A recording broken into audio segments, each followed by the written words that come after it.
I've got a fag and I've got half a beer. There is another one on standby. And my disability tribunal is happening on Wednesday. Today is the... Oh, I can't tell. Let's have a look.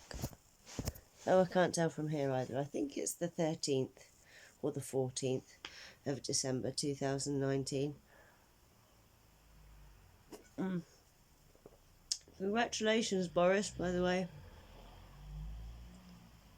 No comment.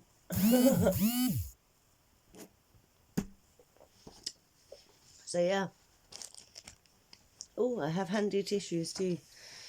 You might see if they come in handy in a minute. So my tribunal for my disability benefits, which, although I do have my physical limitations with my shoulder, spine issues due to old injuries that can't recover because of the nature of them and the amount of time I went between having the injuries and going, do you know what, Doc, it might be a bit of an issue and I might need a little bit of a hand. It was about 8 years. Not advisable. But the predominant reason that I can't just throw myself back into work is my mental health. And I can't currently access the treatment for my mental health because it's no longer available directly via the NHS. Pardon me. I have to go to a third-party outlet. Pardon me. And even though I am on the very base rate of benefits, it is means tested for people in my situation. And there is a minimum donation requirement, which on my monthly budget, there's no room for me to have that therapy. And I have my tribunal on Wednesday, and it's the following thing that I'm hoping is going to be my core piece of evidence. I'm recording this because I've wanted to do it for a very long time, and I'm waffling because it's me, I'll waffle, and I'm not really planning this, and I've had a couple of beers and so on and so forth. But basically the following document, if memory serves, it's 2 pages, 2 sides to be fair, it's printed on separate pages.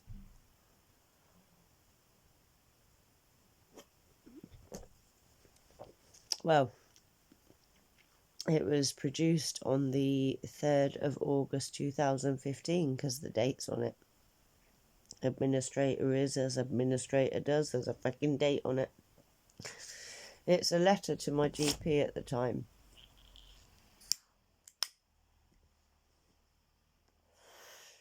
To request a letter in response to support my claim for housing benefit, which is where you get your rent paid for anyone that might be interested because you've fallen on hard times for whatever reason.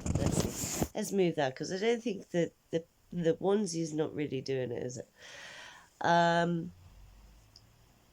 in this request for a letter, I was instructed to detail in as much detail as possible how my mental health affects my ability to cope with everyday life. And granted, this is not by any means every day. This is a bad day. However, I have no control over what may trigger a bad day, because I am yet to access the therapy to help me actually put these things to rest properly. The things that happened to me from my to me and my children, to lead us to the point where I wrote this letter. Well, actually, this was before the major insane shit happened. However, we'd been through enough to put me in this position. Now, this, as I recall, now I'd been an administrator at the time, or very recently. I'd only stopped working about a month before this, and I was an administrator then. There are 13 points. It's numbered. Look. Numbered. Because I'm an ace administrator when I have my head on vaguely straight. And it was following protocol that kept me able to do this. There are 13 points. Of course, it's me, it's waffly, of course. But there are points that describe what it's like on a bad day, to put it mildly. And I'm going to share it with you here. So I apologise for any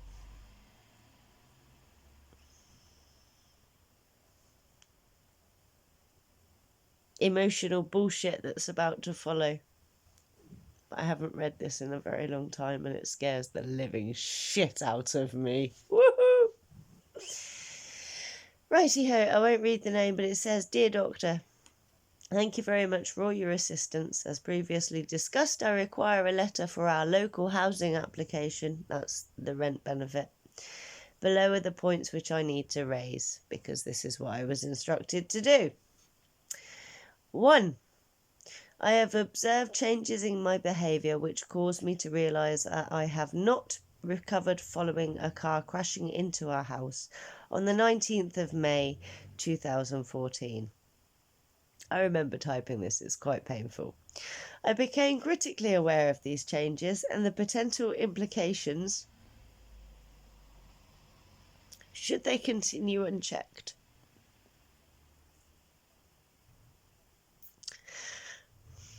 Between the 4th of June 2015, and the 7th of June 2015. On the 8th of June 2015, I came to surgery to see you and was prescribed sertraline 50mg daily dose. Zoloft for our American counterparts, if there happen to be any. I need to get a tissue because that is really sore on my eyes. To help reduce the immediate effect of symptoms, which are triggered by heavy traffic noise. We live on the junction of Blah Road and Blah Road. Therefore, this is an exceptionally busy... This is an exceptionally busy trade and commuter traffic location. These, the tablets, are helping. Sorry, that was point 2 on the 8th of 6, 2015. The 8th of June was the point 2. Point 3. I feel unsafe in my house and therefore am finding many aspects of daily life increasingly difficult. Completing normally simple tasks like doing all of the dishes in one go, or better yet, doing them as they are used, a principle I hold dear but now find impossible to follow whilst living in this environment. 4. I was working 30 and then 40 hours throughout this time. However, my employment has now ended and I am feeling unable to simply get another job due to the additional stresses of finding, securing, learning and managing a new role whilst trying to remain as stable as possible for my children, in brackets, who are my everything, and they always will be. 5. The medication which you have prescribed is helping immensely. However, as stated at the time, it was to be a temporary measure in order to enable facilitation of actual resolution. 6. The medication dose was increased to 100mg on the 10th of July 2015 due to changes at work which until that point had been my safe place. Air quotes. Woo! One moment, please.